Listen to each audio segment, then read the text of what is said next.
Hello बच्चों, good morning. How are you all बच्चों। आप लोग सब अच्छे से होंगे और अपनी स्टडी को अच्छे से कर रहे होंगे।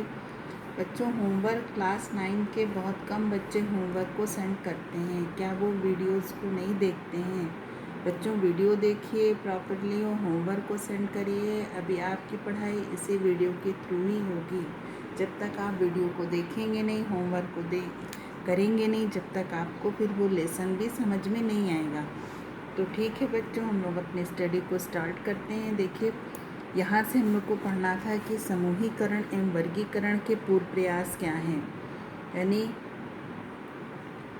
Farmer attempts of grouping and classification, यानी कि पूर्व प्रयास क्या थे। जब समूहीकरण होने लगा और वर्गीकरण हुआ तो उसके पूर्व प्रयास क्या थे, तो देखते हैं बच्चों। लेट अस सी। देखिए, ऐतिहासिक दस्तावेज से हमें पता लगता है कि सर्वप्रथम अरस्तु ने जीवों को उनके आवास के आधार पर समूहीकृत करने का प्रयास किया था। जो अरस्तु थे बच्चों, उन्होंने उनके आवास मतलब जहाँ वो रहते थे, उसके आधार पर उन्होंने उसे समूहीकृत करने का प्रयास किया। इस आधार पर उन्होंने जीवों के जलीय व स्थलीय जैसे समूह बनाए, यानी कि उन्होंने जीवों के जलीय समूह बना दिए और स्थलीय समूह बना दिए। जल में पाए जाने वाले बहुत से जीव होते हैं, उनको आप लोग जानते हैं ना, जो जल में पाए जाते हैं बच्चों। जैसे हमारी फ़िश हो गई, जल में पाए जाने वाली हैं, और स्टार फिश, बहुत से जो जल में पाए जाते हैं। जैसे ऑक्टोपस बच्चों, व्हेल है, ऑक्टोपस है, शार्क है, सी हॉर्स है। इस तरीके से बहुत से एनिमल्स हमारे किस में पाए जाते हैं, जलीय जल में रहते हैं। कुछ पौधे भी जल में पाए जाते हैं हमारे, जो जल में पनपते हैं, जैसे हाइड्रिला आदि सब। ये क्या हैं, जलीय पौधे हैं। दूसरा समूह, दूसरा स्थल में पाए जाने वाले जीव। स्थल यानी कि ज़मीन पर रहने वाले जीव बहुत से हैं। उसके जलीय के कंपेरिजन में यानी स्थल में पाए जाने वाले जीव बहुत से हैं, जैसे कि कुत्ता, घोड़ा, बिल्ली, मनुष्य भी इसी स्थल पे पाया रहता है। और छोटे विशेष जीव जैसे इंसेक्ट वर्ग के जीव, ये सब किस में रहते हैं बच्चों, ये सारे हमारे किस में पाए जाते हैं, स्थल में। तो अरस्तु ने क्या किया था, जीवों को दो समूह में वर्गीकृत कर दिया था, एक जलीय में और दूसरा एक स्थलीय जैसे समूह बनाए। अरस्तु के बाद जीवों के वर्गीकरण के और भी प्रयास हुए होंगे, परंतु हमारे पास कुछ प्रयास के बारे में ही जानकारी उपलब्ध है। देखिए, 1686 में जॉन रे ने पौधों के वर्गीकरण में पौधों के बाह्य लक्षणों का आधार बनाया। जॉन रे वैज्ञानिकों ने पौधों का जब वर्गीकरण कर रहे थे बच्चों, तो उन्होंने पौधे के बाह्य लक्षणों यानी बाहरी लक्षणों से ही उसका आधार बना लिया था।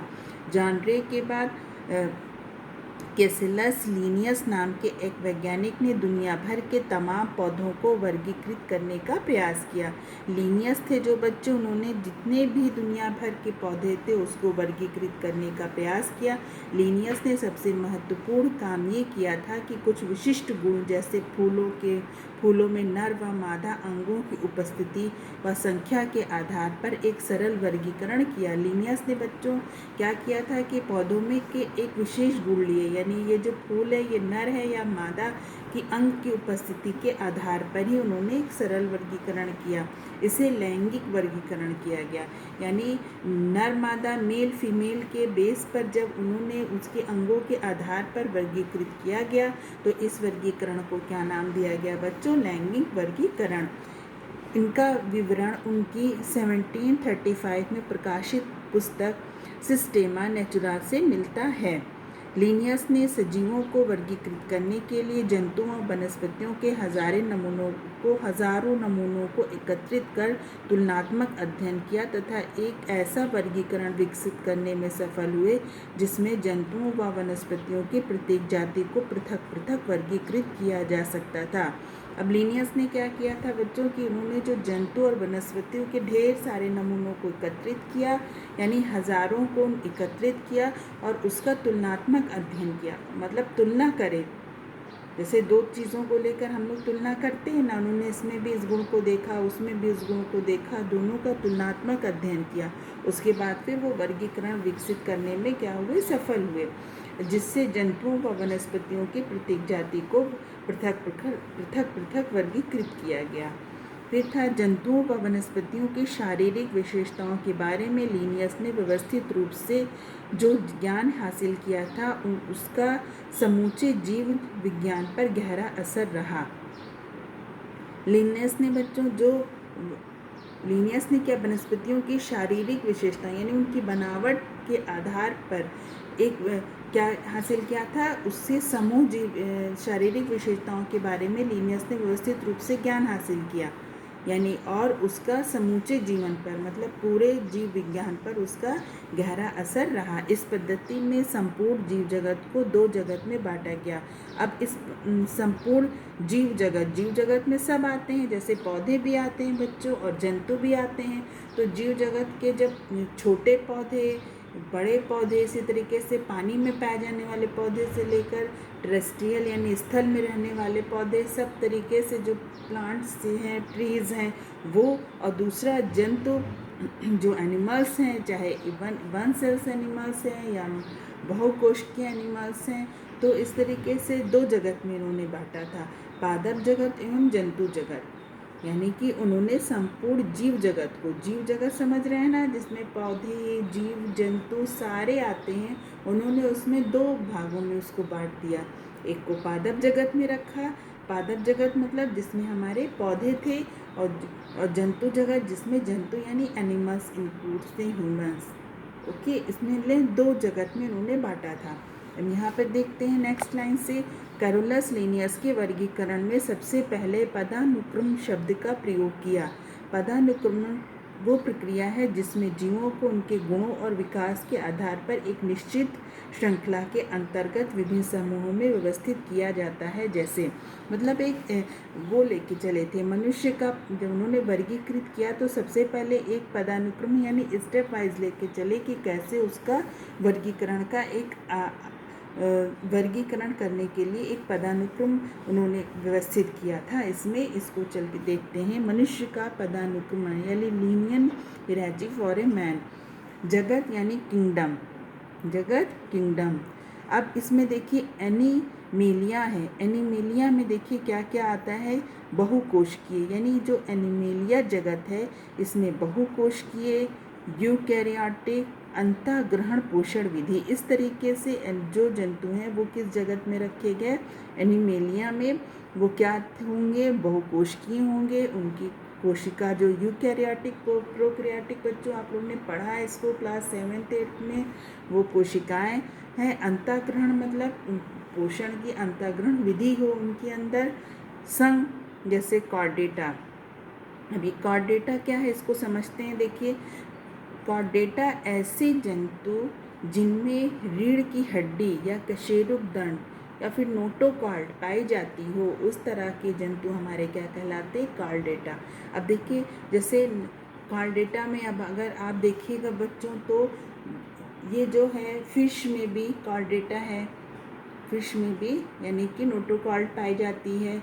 फिश से ही स्टार्टिंग हुई है, यानी फिश से ही फॉर्मेशन ऑफ कॉर्डेटा की स्टार्टिंग हुई है।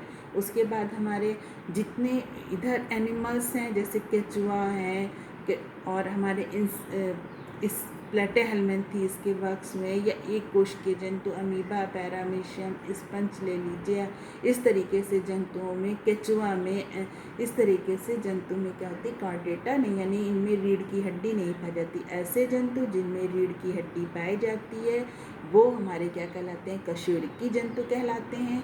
ऐसे जंतु जिनमें रीढ़ की हड्डी नहीं पाई जाती है वे हमारे अकशेरुकी जंतु कहलाते हैं। यानी कि इस तरीके से संघ कॉर्डेटा यानी कशेरुक दंड, कशेरुक दंड मतलब वही बच्चों रीढ़ की हड्डी पाया जाना या नोटोकॉर्ड का पाया जाना। जोड़ीदार उपांग, इनमें जो उपांग हो वो कैसे हो, जोड़ीदार हो, यानी इनके हाथ या पैर क्या हो, जोड़ीदार हो। जैसे वर्ग क्लास में मेमेलिया, वर्ग क्या था बच्चों, क्लास मेमेलिया, शरीर रोए से ढका हो, बाह्य कण की उपस्थिति, शरीर पूरा रोए से ढका हो और बाह्य कण की उपस्थिति हो। ये चीज़ें समझ लिए बच्चों आप लोग। देखिए हम लोग ने ये पढ़ा वर्ग मतलब मेमेलिया में लिया शरीर जो है वो पूरा शरीर उनका रोए से ढके हो और बाह्य कण की क्या हो, उपस्थिति हो। अब यहाँ पर देखिए नेक्स्ट पॉइंट है हमारा गण यानी ऑर्डर। प्राइमेटस यानी अंगूठों की स्थिति विपरीत हो। स्थिति क्या हो दोनों पैर की, अग्र व पश्च पाद में 5-5 उंगलियां यानी अंगूठे की स्थिति विपरीत हो और आगे और अग्रपाद और पश्च पाद में 5 यानी हाथ और पैर में सब में क्या हो बच्चों, 5-5 उंगलियां हो। कुल क्या हो, होमोनिडी यानी द्विपाद चलन हो। कुल यानी फैमिली में लिया गया, होमोनिडी द्विप ये 2 पैर से चलने यानी द्विपाद चलन हो। वंश होमो सुवस्थिक मस्तिष्क हो।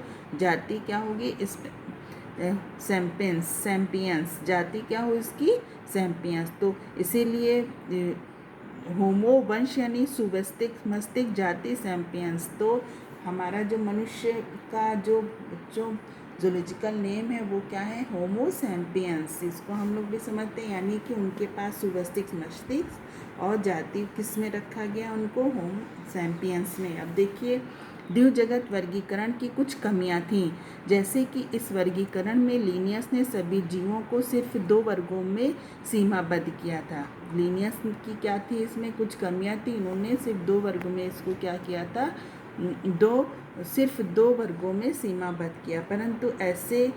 परंतु कई ऐसे जीव पाए गए जो पादप एवं जंतु दोनों के लक्षण दर्शाते थे। लेकिन कुछ ऐसे जंतु भी पाए गए बच्चों जिसमें पादप के भी लक्षण थे और किसके थे, जंतु के भी थे।